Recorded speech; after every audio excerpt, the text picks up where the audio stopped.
আমরা 90s জেনারেশনের ছেলেমেয়েরা একটু বেশি ইমোশনাল হই। আমরা একটা গোটা জেনারেশন চেঞ্জ হতে দেখেছি।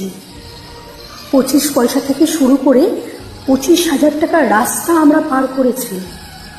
আমাদের কাছে বন্ধুত্ব মানে পার্টি করা না, আমাদের কাছে বন্ধুত্বর মানে ছিল অফুরন্ত গসিপ, টিফিন কেড়ে খাওয়া, অভিযোগ, অভিমান। আমাদের কাছে মা বাবা ছিল ভয়ের জায়গা, শাসন বাঁধনে সীমাতে ছিল আমাদের জীবনের বন্দী।